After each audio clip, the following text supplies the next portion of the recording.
terima kasih Dok. Ini ya mungkin yang tadi juga saya baca nonton berita ini mungkin lagi banyak ya diberitakan tentang ini polemik tentang vaksin Sinovac dan juga vaksin merah putih gitu. Saya sebenarnya ini baru juga seminggu terakhir ini mendengar ternyata ada ya vaksin merah putih itu. Apakah dokter punya informasi mungkin yang bisa dibagikan ke kami? Apa sih eh, bedanya itu vaksin Sinovac dan vaksin merah putih, dan mungkin menurut dokter apakah ada dari kedua atau beberapa jenis itu yang lebih recommended untuk kemudian dilakukan uji coba dan lain-lain? Ya. Jadi sementara ini kan yang sedang diuji klinis adalah vaksin Sinovac. Ya. Jadi vaksin Sinovac itu dari sisi platform vaksinnya itu berasal strain atau isolatnya itu yang berasal dari Cina. Ya. Kemudian mereka memakai teknologi inactivated vaccine atau vaksin yang sudah dimatikan.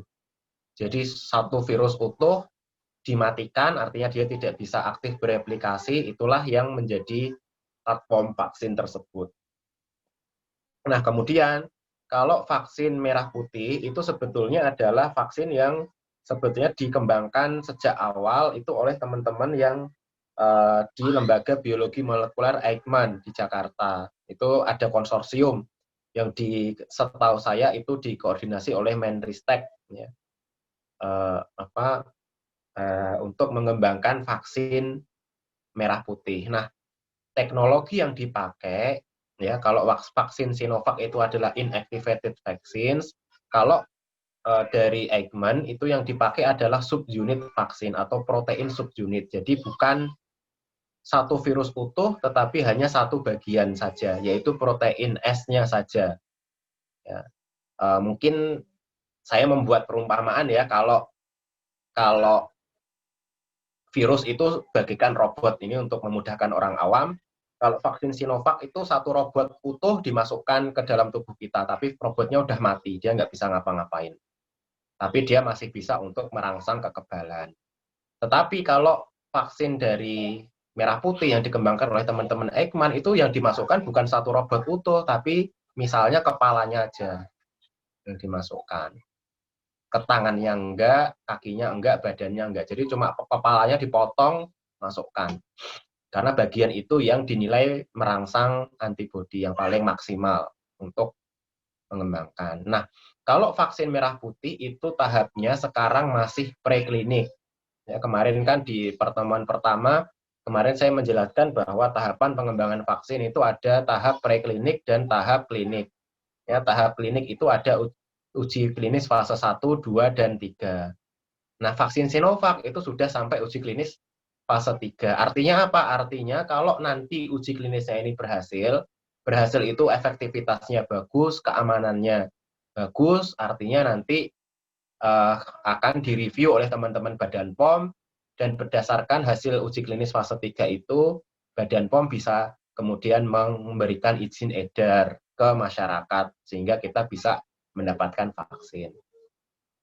Jadi kalau vaksin Sinovac ini udah jauh ke depan, karena sudah sampai uji klinis fase 3. Nah, adapun vaksin merah putih atau vaksin Eijkman, ini juga baru tahap preklinik, jadi belum masuk ke uji klinik, ya. Masih dikembangkan di tahap prekliniknya.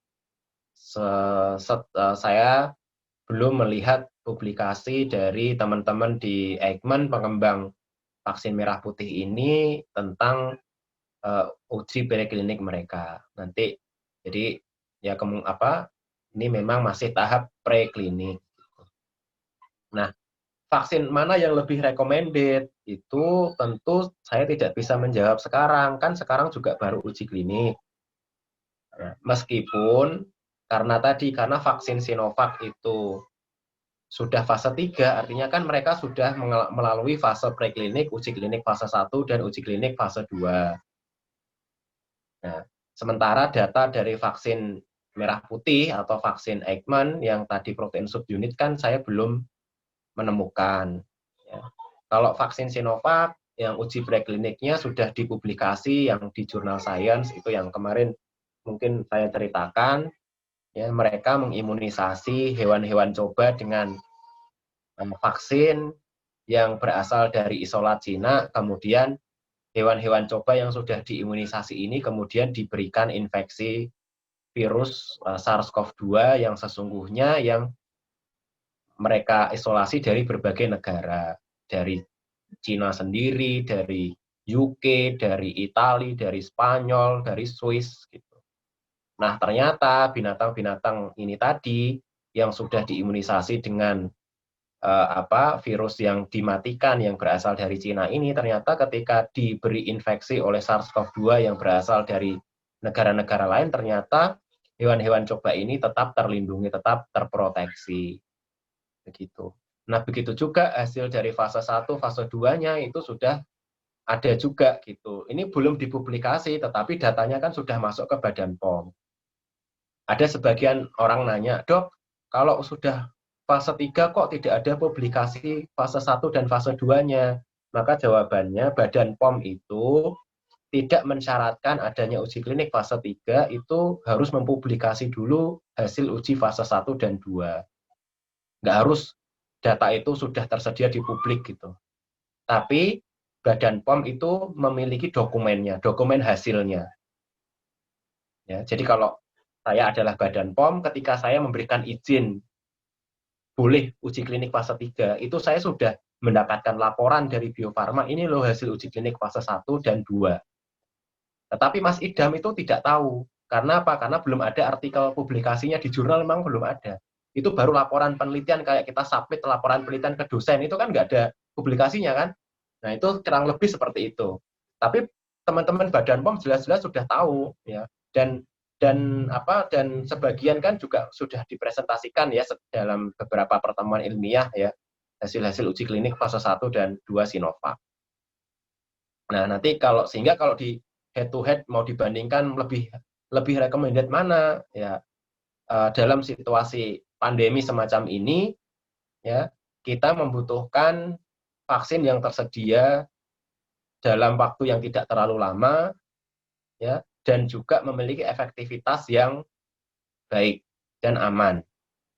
Nah, tetapi teman-teman harus ingat bahwasannya dalam usaha pengembangan vaksin untuk penyakit baru, COVID-19 ini kan penyakit baru, itu kita tidak berharap bahwa vaksin yang baru itu memiliki efektivitas yang tinggi, yang misalnya 90% atau 95%.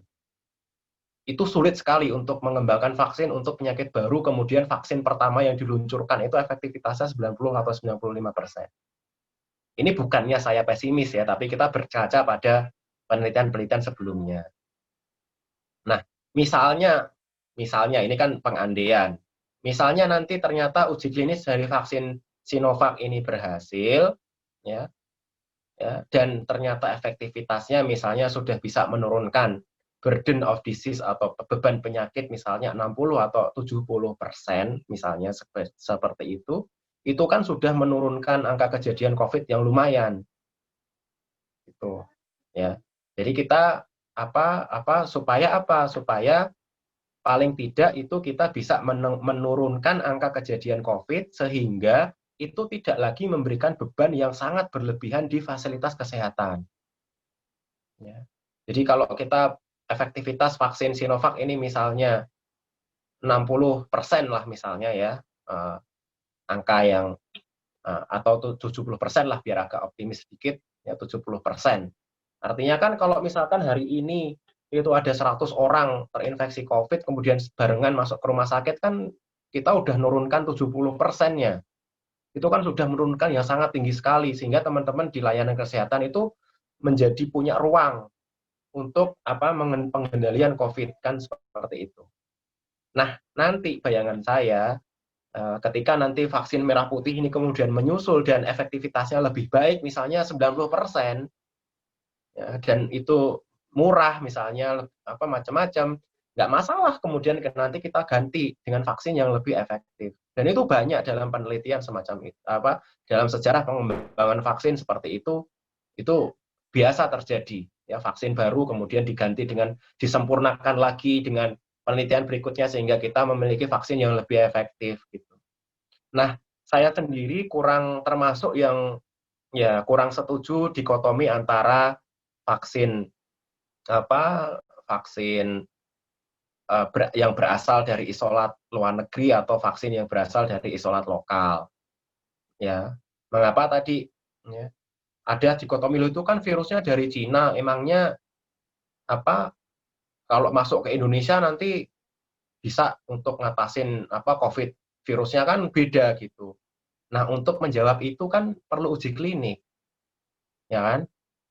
Nah, kita melakukan uji klinik itu kan untuk menjawab tersebut. Apakah benar vaksin Sinovac yang tadi isolatnya berasal dari Cina, kemudian ketika digunakan oleh orang-orang Indonesia itu bisa melindungi orang-orang Indonesia yang terinfeksi SARS-CoV-2 yang berasal isolatnya dari Indonesia. Makanya kan jawaban itu harus ada di uji klinik gitu.